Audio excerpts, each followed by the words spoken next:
ठीक है, तो वीडियो को स्टार्ट करते हैं। आज की वीडियो में हम क्या करेंगे कि जो i7 है उसके दो प्रोसेसर को कंपेयर करने वाले हैं। एक है i7 का 1355U और एक है i7 का 13700H। तो यहाँ पे आप ध्यान देना, दोनों ही प्रोसेसर i7 के 13 जनरेशन वाले जो हम आज की वीडियो में कंपेयर करेंगे। एक यहाँ पे U सीरीज का प्रोसेसर और एक यहाँ पे H सीरीज का प्रोसेसर है। तो अब करेंगे क्या हम वीडियो में, मतलब वीडियो को स्टार्ट कैसे करेंगे, क्या टॉपिक है वो बताता हूँ। देखो, सबसे पहले हम क्या करेंगे, दोनों प्रोसेसर को अच्छे से कंपेयर करेंगे, एक एक चीज अच्छे से समझेंगे, दोनों प्रोसेसर की कौन अच्छा है कौन खराब है ये जानेंगे। इतना जानने के बाद हम जो है मार्केट में जाएंगे, मार्केट मतलब फ्लिपकार्ट पे जाएंगे और ये चीज चेक करेंगे कि कौन सा प्रोसेसर वाला लैपटॉप कितने का मिल रहा है, कौन सा लेना सही कौन सा लेना सही नहीं है, इसको एनालाइज करेंगे और फिर जो है मैं अपना लास्ट वर्डिंग है वो दूंगा। तो चलो वीडियो को स्टार्ट करते हैं। ठीक है, तो सबसे पहले हम क्या करेंगे, बीच में एक लाइन बना देंगे और एक तरफ लिखेंगे i7 1355U और एक तरफ लिखेंगे i7 का 13700H। ठीक है, आप कंपैरिजन स्टार्ट करते हैं। तो सबसे पहले हम बेसिक कंपैरिजन से शुरू करेंगे, फिर उसके बाद कॉम्प्लेक्स कंपैरिजन करेंगे। बेसिक कंपैरिजन में सबसे पहले जनरेशन की बात करते हैं। तो जनरेशन जो है दोनों में सेम दिया हुआ है, 13 जनरेशन का ही दोनों है। आर्किटेक्चर की बात करें तो इसका आर्किटेक्चर है रैप्टर लेक U और इसका आर्किटेक्चर है रैप्टर लेक H। सेगमेंट की बात करें तो दोनों में सेम सेगमेंट है, मोबाइल सेगमेंट आता है। मोबाइल सेगमेंट का मतलब है कि लैपटॉप वाले प्रोसेसर दोनों दिए हुए हैं। यही बस इतना ही था बेसिक। ठीक है, अब चलते हैं कॉम्प्लेक्स कंपैरिजन की तरफ। कॉम्प्लेक्स कंपैरिजन करते हैं, मतलब थोड़ा सा टफ कंपैरिजन। तो वहां आते हैं, वहां पे हम अब बात करेंगे सबसे पहले कोर्स की। तो इसमें आपको 10 कोर देखने को मिलता है और इसमें 14 कोर्स देखने को मिलता है। मतलब आपको साफ साफ यहाँ देख सकते हो कि जो 13700H है उसमें 4 कोर एक्स्ट्रा देखने को मिल रहा है। साफ साफ 4 कोर एक्स्ट्रा दे दिए गए हैं और 4 कोर कोई छोटी बात नहीं होती, बहुत बड़ी बात होती है। अभी आगे चलो और आपको मैं और ज्यादा डिफरेंस दिखाने वाला हूँ। तो इंटेल में क्या होता है, देखो इंटेल में ये होता है कि जो कोर्स होते हैं उनको दो हिस्सों में बांटा गया होता है, दो पार्ट्स में डिवाइड किया गया होता है। एक होता है परफॉर्मेंस, एक होता है एफिशिएंसी कोर। जो परफॉर्मेंस कोर होता है वो उन काम के लिए इस्तेमाल होता है जो कि बहुत ही ज्यादा हैवी काम होते हैं, जैसे कि आपका गेमिंग हो गया या फिर आप कोई भी तरह की वीडियो एडिटिंग कर रहे हो, तो उन काम के लिए जो है आपका परफॉर्मेंस कोर लगता है। और वहीं पे वो काम जो कि बहुत आसानी से हो जाता है, जैसे कि आप कोई भी तरह की वीडियो देख रहे हो, यूट्यूब पे वीडियो देख रहे हो या फिर आप कोई भी वेबसाइट सर्च कर रहे हो, उस तरह के काम के लिए आपका एफिशिएंसी कोर की नीड होती है। एक चीज और समझ लेना कि जो परफॉर्मेंस कोर होता है उसकी स्पीड एफिशिएंसी कोर से काफी ज्यादा होती है। मतलब परफॉर्मेंस कोर काफी ज्यादा फास्ट होता है आपके एफिशिएंसी कोर के कंपैरिजन में और काफी तेज चलता है। एंड जो दोनों की स्पीड होती है वो अलग होती है। अभी मैं आगे भी समझाऊंगा आपको, आगे दोनों की स्पीड भी यहाँ पे बताने वाला हूँ। तो एकदम बस वीडियो में बने रहो, सब चीजें बताने वाला हूँ। ठीक है, तो परफॉर्मेंस कोर की स्पीड ज्यादा तेज होती है और उसकी स्पीड जो है एफिशिएंसी कोर से अलग होती है। तो ये चीज ध्यान में रखना। अब आगे बढ़ते हैं, डिफरेंस पे चलते हैं। तो इसमें आपको टोटल 10 कोर देखने को मिलता है, इसमें 14। ठीक है, ये तो मैंने बता दिया। अब इसमें जो आपको 10 कोर देखने को मिल रहे हैं वो कैसे बटे हैं वो बताता हूँ। जो 10 कोर है उसमें से 2 कोर जो है परफॉर्मेंस वाले और बाकी 8 एफिशिएंसी वाले हैं। यहाँ पे आपको 14 टोटल कोर्स देखने को मिलते हैं, जिसमें से 6 जो है परफॉर्मेंस वाले हो और बाकी के 8 एफिशिएंसी वाले हैं। तो ये दोनों का डिवीजन है। और यहाँ पे आप साफ साफ देख रहे हो कि एफिशिएंसी कोर तो दोनों के इसने सेम दे दिया, लेकिन परफॉर्मेंस कोर जब देखोगे तो इसमें आपको सिर्फ 2 दिया है, इसमें 6 दे दिए। मतलब टोटल आपके 4 परफॉर्मेंस कोर एक्स्ट्रा दे दिए। अब अगर भाई 4 परफॉर्मेंस कोर एक्स्ट्रा दे दिए तो उससे परफॉर्मेंस में बहुत डिफरेंस आ जाएगा। अभी मैं आगे आपको बेंचमार्क्स दिखाऊंगा तो आपके होश उड़ जाएंगे, आपके होश उड़ जाएंगे बेंचमार्क्स को देख के। ठीक है, तो अभी आगे चलते हैं, धीरे धीरे करके हम सब डिस्कवर करेंगे। फिर आते हैं थ्रेड्स पे। थ्रेड्स की बात करते हैं, इसमें आपको 12 थ्रेड्स देखने को मिलता है, वहीं पे इसमें आपको 20 थ्रेड्स देखने को मिलते हैं। अब आते हैं क्लॉक स्पीड पे, दोनों की स्पीड की बात करते हैं। मैंने पहले बताया था दोनों की अलग स्पीड होती है। ठीक है, तो उसी हिसाब से हम यहाँ पे बात करेंगे। तो इसमें मैंने बोला है कि आपको 2 परफॉर्मेंस कोर देखने को मिलते हैं। ठीक है, पहले बताया 2 परफॉर्मेंस कोर है, वो दोनों की जो स्पीड होगी, जो बेस स्पीड होगी वो होगी 1.7 गीगाहर्ट्ज की और बूस्ट स्पीड होगी 5 गीगाहर्ट्ज की। वहीं पे यहाँ पे आपको 8 एफिशिएंसी कोर देखने को मिलता है, मैंने पहले बता चुकी है। उसकी बेस स्पीड होगी 1.2 गीगाहर्ट्ज की और बूस्ट स्पीड होगी 3.7 गीगाहर्ट्ज की। अब इधर आते हैं 13700H वाले में। इसमें 6 परफॉर्मेंस कोर देखने को मिलते हैं, मैंने पहले बता दिया है। वो 6 के 6 जो परफॉर्मेंस कोर है वो आपकी जो उनकी स्पीड होगी 6 के 6 परफॉर्मेंस कोर की, उनकी बेस स्पीड होगी 2.4 गीगाहर्ट्ज की, वहीं पे बूस्ट स्पीड होगी 5 गीगाहर्ट्ज की। अगर इनके एफिशिएंसी कोर की बात करें तो 8 एफिशिएंसी कोर होते हैं, मैंने पहले बताया। वो सारे एफिशिएंसी कोर चलते हैं किसी स्पीड पे वो बात करते हैं। बेस स्पीड होगी 1.8 गीगाहर्ट्ज की और बूस्ट स्पीड होगी 3.7 गीगाहर्ट्ज की।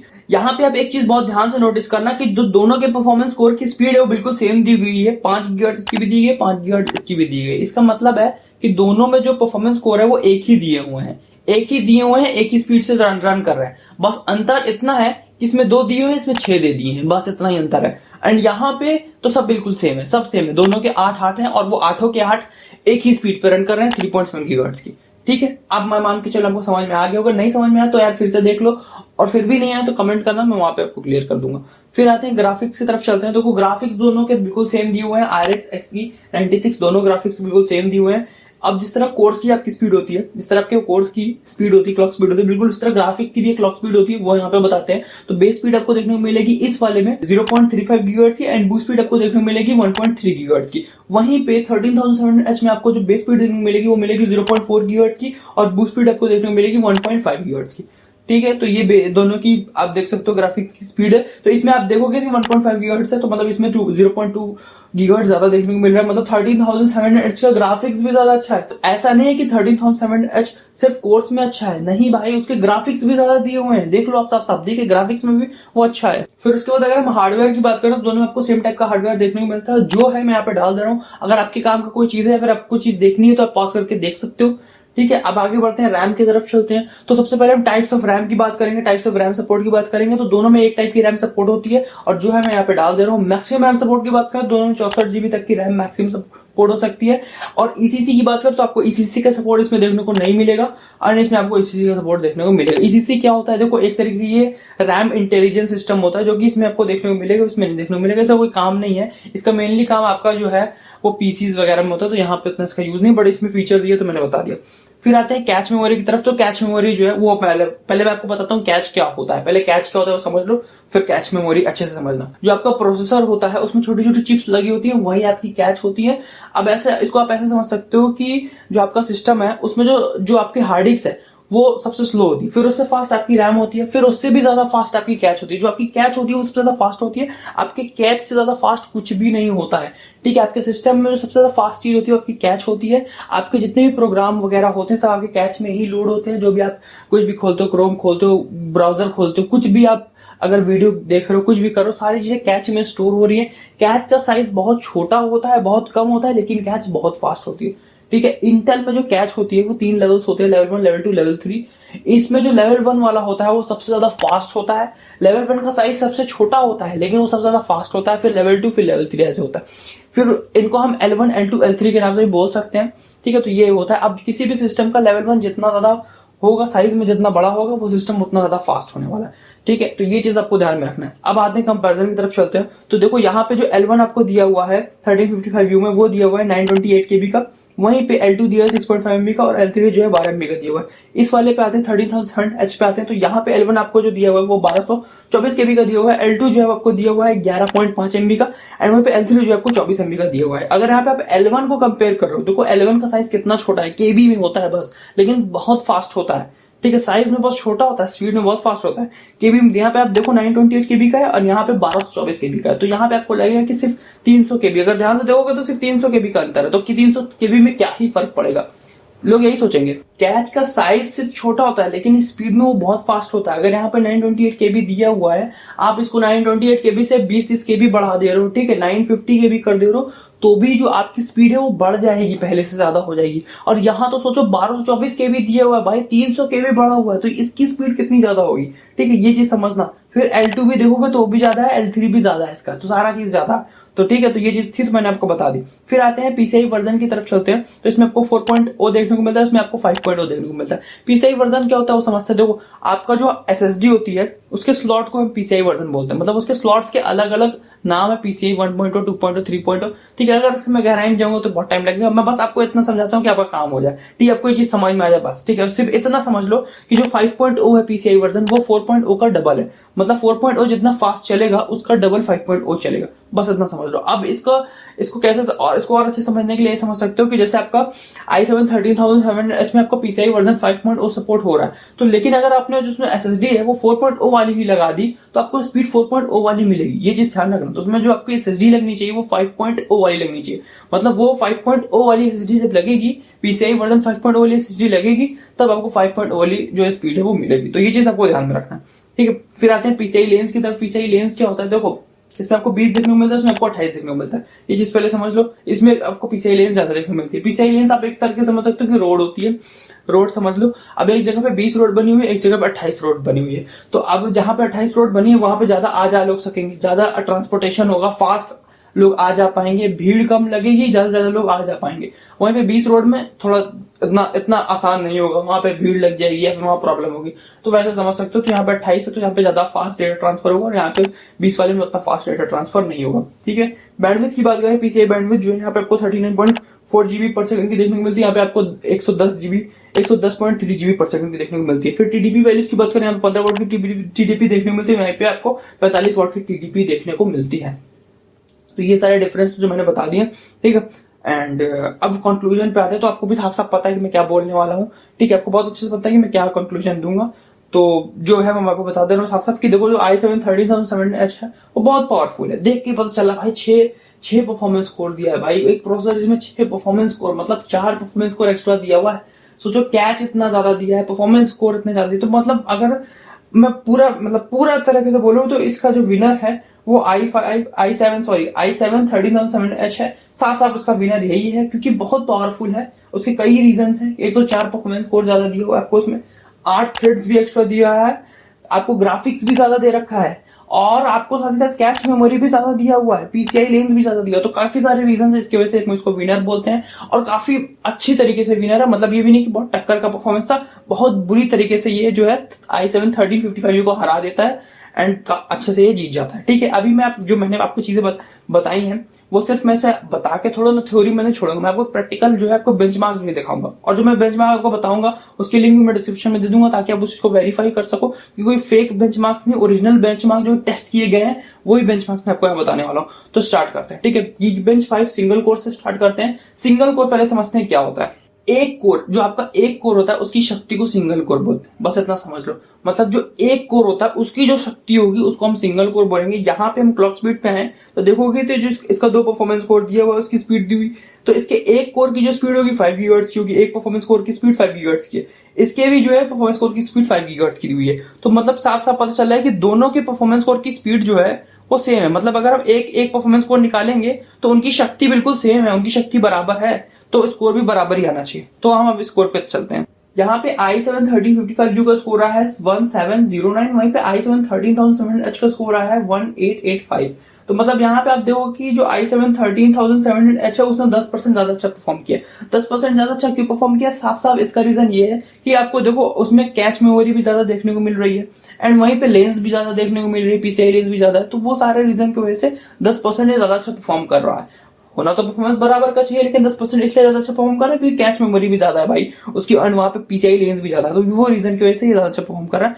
फिर आते हैं Cinebench R23 सिंगल कोर के स्कोर की तरफ। देखो Cinebench के स्कोर ज्यादा एक्यूरेट होते हैं, तो उसके स्कोर को भी एक बार चेक कर लेते हैं। तो उसका स्कोर आया है i7 का 1355U का 1746, वहीं पे i7 का 13700H का स्कोर आया है 1854। तो यहाँ पे आप देखो कि i7 13700H ने जो है 6% ज्यादा अच्छा परफॉर्म किया, ठीक है। 6% करीब करीब ज्यादा अच्छा परफॉर्म किया। सेम वही रीजन है क्योंकि इसके पीसीआई लेंस और कैच मेमोरी ज्यादा है, तो इस वजह से ऐसा हुआ है।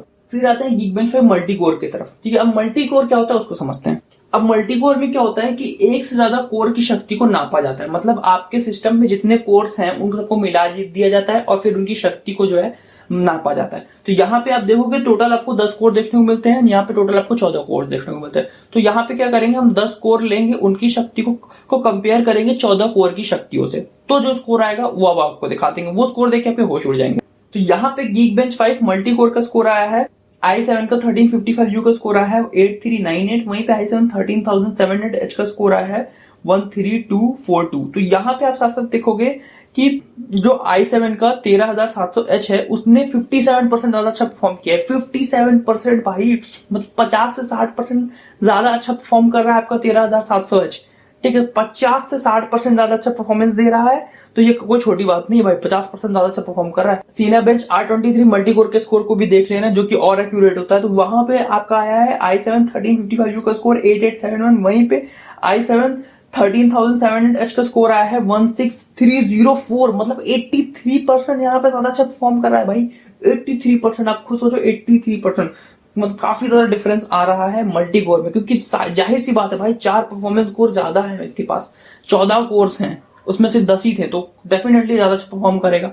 एंड टोटल आपको 60 से 80% का डिफरेंस मिल रहा है परफॉर्मेंस में। तो आप खुद सोच लो यार कौन सा प्रोसेसर ज्यादा अच्छा है, मैं क्या बताऊं आपको, ठीक है। फिर उसके बाद जब ये सब हो गया, आप ग्राफिक्स की बात कर ले रहे हैं, iGPU स्कोर की बात करते हैं। तो iGPU स्कोर की बात करने से पहले हम थोड़ा ग्राफिक्स को देख ले रहे हैं, जो मैंने पहले बताया था। इसमें आप ग्राफिक का डिफरेंस देखोगे तो 0.2 गीगाहर्ट्ज इसके ग्राफिक्स ज्यादा अच्छे हैं, ठीक है। तो ये डिफरेंस है। अभी हम स्कोर की तरफ चलते हैं। तो i7 1355U का स्कोर आया है 1993, वहीं पे i7 13700H का स्कोर आया है 2230। तो यहाँ पे भी आप देखोगे तो 11% ज्यादा अच्छा परफॉर्म किया है आपके i7 के 13700H ने। तो मतलब i7 का 13700H एकदम बेस्ट है, अब इसमें कोई भी डाउट नहीं है कि आपको इसको लेना चाहिए कि नहीं लेना चाहिए। अब मैं ये मान के चल रहा हूं कि मैंने अभी तक जो जो चीज आपको समझाई आपको समझ में आ चुकी है। दोनों प्रोसेसर के बीच का जो कंपैरिजन है वो आपको समझ में आ गया है, क्या डिफरेंस है, कौन अच्छा है कौन खराब है, कितना परसेंट का डिफरेंस है, कितना ज्यादा डिफरेंस आता है बेंचमार्क्स में, ये सब मैं मान के चल रहा हूं आपने देख लिया। ठीक है, अब प्रैक्टिकल लाइफ पे चलते हैं, फ्लिपकार्ट पे चलते हैं, देखते हैं क्या फ्लिपकार्ट पे किस प्राइस पे लैपटॉप्स मिल रहे हैं और किसको लेना सही है नहीं सही, इस पे अब बात करते हैं। ठीक है, तो फ्लिपकार्ट पे चलते हैं, फिर वहां डिस्कशन करेंगे क्या सही है क्या खराब है। ठीक है, तो हम अपने फ्लिपकार्ट एप्लीकेशन पे आ चुके हैं। तो अब मैं क्या करूंगा, सर्च पे जाऊंगा, यहाँ पे लैपटॉप जो है उस पर लिख के सर्च करूंगा, फिल्टर्स पे जाऊंगा और सबसे पहले काम ये करूंगा प्रोसेसर पे जाके i7 कोर i7 को सिलेक्ट करूंगा और प्रोसेसर नीचे आके प्रोसेसर का जनरेशन भी सिलेक्ट करूंगा। प्रोसेसर जनरेशन में यहाँ पे 13 जनरेशन डाल के अप्लाई कर दूंगा। तो इससे क्या होगा, जितने भी 13 जनरेशन वाले लैपटॉप होंगे और उसमें i7 का प्रोसेसर लगा होगा, i7 की 13 जनरेशन वाले लैपटॉप जितने भी फ्लिपकार्ट पे प्रेजेंट होंगे वो मेरे सामने आ जाएंगे। तो अब इतना करने के बाद मेरे सामने सारे लैपटॉप आ चुके हैं। मैं क्या करूंगा, सॉर्ट बाय जो बटन है उस पर क्लिक करूंगा और यहाँ पे आप देखो कि लो टू हाई, इसको जब मैं क्लिक करूंगा तो इससे ये होगा कि जितने भी लैपटॉप होंगे i7 के 13 जनरेशन वाले वो अरेंज हो जाएंगे उस फॉर्म में, जो सबसे सस्ता होगा वो ऊपर आ जाएगा। ठीक है, तो मुझे जो सबसे सस्ता लैपटॉप है वो देखना है जिसमें i7 का 13 जनरेशन वाला प्रोसेसर लगा हो। चलो ठीक है, जब मैंने ऐसे किया तो मेरे सामने ये दो लैपटॉप आते हैं, जैसा कि आप देख सकते हो। एक यहाँ पे है MSI का कोर i7 13 जनरेशन, इसमें 8 GB की रैम लगी हुई है और यहाँ पे इन्फिनिक्स का ZeroBook 13 भी आ रहा है जिसमें आपकी 16 GB रैम लगी हुई है। तो ये दो लैपटॉप हमारे सामने आते हैं, दोनों का प्राइस डिफरेंस देखें तो सिर्फ 1 रुपए का डिफरेंस है। जो आपका MSI वाला है वो 1 रुपए सस्ता है और वहीं पे इन्फिनिक्स ZeroBook 13 1 रुपए महंगा है। सिर्फ आप 1 रुपए का डिफरेंस है, ये 89 का, ये 90 का है, बस इसके अलावा डिफरेंस नहीं है। अब अगर मैं इसमें प्रैक्टिकल डिफरेंस की बात बताऊं कि क्या क्या डिफरेंस है, स्पेसिफिकेशन की बात बताऊं तो देखो, ये आपको 1 रुपए तो सस्ता मिल रहा है, लेकिन इसमें 1 रुपए आपका कम कर दिया। उस 1 रुपए में इसमें आपने कम कर आपको 1355U वाला प्रोसेसर दे दिया, i7 का 1355U वाला प्रोसेसर दे दिया और 8 GB की रैम दे दी और आपसे 1 रुपए कम ले रहा है। इन्फिनिक्स क्या कर रहा है, आपसे 1 रुपए ज्यादा ले रहा है लेकिन आपको 13700H वाला प्रोसेसर दे रहा है। i7 का 13700H वाला इसमें प्रोसेसर लगा है। ठीक है, तो दोनों लैपटॉप्स की लिंक मैं डिस्क्रिप्शन में दे दी हूँ, आप चेक कर सकते हो, एक बार भी आपको खुद से चेक करना हो तो। इसमें जो है आपको 13700H का प्रोसेसर लगा है, बस आपको 1 रुपए ज्यादा पे करना पड़ेगा और 8 GB रैम भी ऊपर से अलग मिलेगी इसमें। ठीक है, एक्स्ट्रा मिल जाएगी 8 GB रैम, तो 16 GB रैम का है इसमें। तो ये डिफरेंस 1 रुपए से आपको इतना फायदा हो जाएगा। तो ये मार्केट में आप देखो इस तरह चूतिया बनाते हैं। अब कोई इंसान जिसको नहीं पता होगा उसको सोचेगा MSI अच्छा ब्रांड है, इसी को ले रहा हूँ, अच्छा चलेगा लैपटॉप, बट उससे प्रैक्टिकल डिफरेंस ही नहीं पता। अब किसी ने रिव्यू देखा, अब किसी ने MSI का पेड प्रमोशन कर दिया, उसको रिव्यू पसंद आ गया, जाके ले लेगा, तो उसको डिफरेंस ही नहीं पता, उसको प्रैक्टिकल डिफरेंस ही नहीं पता। तो यही चीज जानना जरूरी होता है। आप मार्केट में उतरोगे तो आपको कुछ समझ में नहीं आएगा, आपको थोड़ा बहुत ही प्राइस का डिफरेंस रहेगा, इतना डिफरेंस रहेगा कि आपको लगेगा 1 ही रुपए का तो डिफरेंस है, अब 1 रुपए में क्या ही उसमें दे देगा ज्यादा। और ये इन्फिनिक्स का कौन सा बहुत अच्छा ब्रांड है, ये MSI ज्यादा अच्छा है, ज्यादा अच्छा लैपटॉप होगा, बट ऐसा नहीं है। अभी मैंने आपको i7 1355U और i7 13700H में डिफरेंस बता दिया, आसमान जमीन का डिफरेंस है भाई। टोटल 60 से लेके 80% का डिफरेंस है। मतलब इन्फिनिक्स का है ये लैपटॉप, लेकिन इसमें आपको 60 से 80% ज्यादा अच्छा परफॉर्मेंस देखने को मिलेगी। और इसमें रैम भी 16 GB दिया है भाई, उसमें तो 8 GB दिया है, इसमें 16 GB रैम दिया है। तो जो 8 GB रैम भी आपको ज्यादा दी है, जिसकी वजह से 60 से 80 से भी ज्यादा अच्छी परफॉर्मेंस देखने को मिल सकती है। ठीक है, तो ये डिफरेंस है भाई। अब आपको समझ में आ गया कि मार्केट में कैसे लोग चूतिया बनाते हैं लोगों का और लोग चूतिया बन जाते हैं। तो ये चीज आपको ध्यान में रखनी होगी। और एक बात और बताना चाहता हूं जो आपको शायद नहीं पता होगी, ये जो लैपटॉप है इन्फिनिक्स ZeroBook 13, इसको मैंने खरीदा है, इसको मैंने मात्र 56,000 में खरीदा है। यहाँ पे आपको लिख के आ रहा होगा 67,000, बट मैंने इसको 56,000 में खरीदा है भाई। कैसे खरीदा है वो उसकी वीडियो मैंने अलग से बनाई हुई है, वो ऑफर अभी खत्म हो गया, बट अगर आपको प्रोसेस जानना है कि मैंने कैसे खरीदा है उस लैपटॉप को, वो भी सिर्फ 56,000 में, तो आप उस वीडियो को चेक कर सकते हो, डिस्क्रिप्शन में आपको उसका लिंक मिल जाएगा, उसको भी जाके आप देख सकते हो। और एक चीज बताना भूल गया, उस वीडियो में मैंने HDFC क्रेडिट कार्ड का इस्तेमाल करके ऑफर लगाया हुआ था। अभी भी आप इसमें चेक करोगे तो HDFC क्रेडिट कार्ड का ऑफर है, बट अभी आपको उसको नहीं लेना है क्योंकि अभी ये अपने मैक्सिमम लोएस्ट प्राइस पे नहीं है, अभी इतना अच्छा ऑफर भी नहीं है। बट अभी आप क्या करोगे फिर, अभी आप एक काम कर सकते हो कि अगर आपके पास HDFC का क्रेडिट कार्ड है तब तो बहुत अच्छी बात है। अगर आपके पास HDFC का क्रेडिट कार्ड नहीं है तो डिस्क्रिप्शन में आपको एक लिंक दे दूंगा जिससे आप HDFC क्रेडिट कार्ड अप्लाई कर सकते हो। वो लिंक से अगर अप्लाई करोगे तो आपके अप्रूवल के चांस काफी ज्यादा बढ़ जाएंगे, क्योंकि वो एजेंट के थ्रू पूरा प्रोसेस होगा और आपके अप्रूवल चांस एकदम हाई हो जाएंगे। तो अगर आपको अप्लाई करना है तो लिंक आपको डिस्क्रिप्शन में मिल जाएगी, उस पर क्लिक करके आप HDFC का कार्ड अप्लाई कर लो और सेल आने से पहले आपके पास वो कार्ड आ जाना चाहिए। तो ठीक है, बस आज की वीडियो में इतना ही। मैं मिलता हूं आपसे अगली वीडियो में, तब तक के लिए बाय बाय। और अगर आपने अभी तक चैनल को सब्सक्राइब नहीं किया तो सब्सक्राइब कर सकते हो। मैं ऐसी वीडियो लाता रहता हूँ लैपटॉप के रिलेटेड। लैपटॉप में जितनी भी सेल्स होती हैं वो सारी चीजें मेरे चैनल पे आपको मिल जाएगी। लैपटॉप के प्रोसेसर के बारे में सब चीज मिल जाएगा, और यहाँ तक कि जो क्रेडिट कार्ड है वो आप कैसे अप्लाई करोगे, कहां से आपको मिलेगा इजिली, वो भी वीडियो में बना देता हूं कभी कभार। तो उसके लिए भी आप चैनल को सब्सक्राइब कर सकते हो, आपको सारी जानकारी एक ही जगह पे मिल जाएगी। तो चलो बस मैं मिलता हूं आपसे अगली वीडियो में।